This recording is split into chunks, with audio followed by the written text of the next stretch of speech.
na yenua be ma prince wusuasi edu wa boboroshi ye ne obanfo bi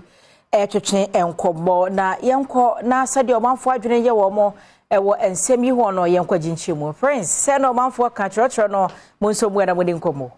omanfo na wo mo eton jende na wo mo eton scraps ibia aban no ehye se sa omanfo yi wo mo enyi omo free ha emfanko agin kotoku no asase wa ha no aban no age ade ato so de be agenda 111 eye ayaresabia bi nanso me ne mo kasei asase yantam eda mechi hei omanfo ahyase e de bola egu asase so mo hwe bola egu a omanfo egusu eto bola egu a asase e de esi ho a e de be agenda 111 no na omanfo e de bola egugu so yi eti we no ebe den na project no abaso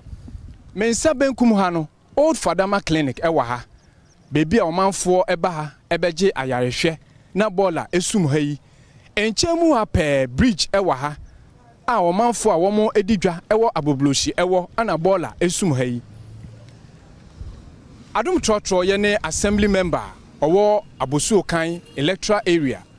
ebetwetwe nkomo ebisa ne se tobai amuda hwe bola egu wachie wo na wo ya assembly member ewa ha eden na wo ya fa ho nokre em se aha meda etifo ase em se aha ya bikuma central ba em se I remember be 3 weeks ni ena ye ni ba so say the air koso e wa ha ni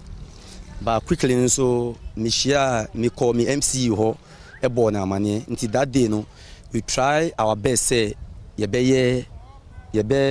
music ye be free music meeting because I say rough people aha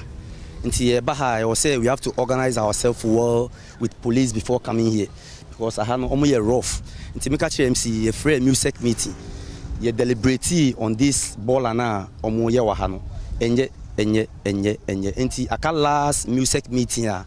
MC afre I think say we actually by Friday no we will work on it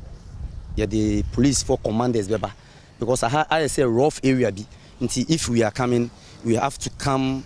as we or say yes serious emra yes we can take this ball here baby amenu gine eye janan mu me gine janan mu na sebe se wo hwa ana ye kasei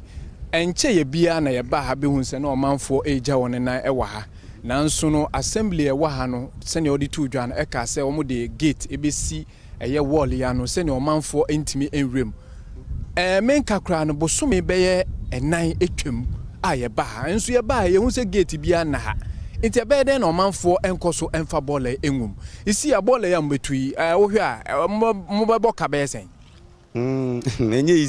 easy bola e egu ha no esi e boka let me do be 80,000 or 100,000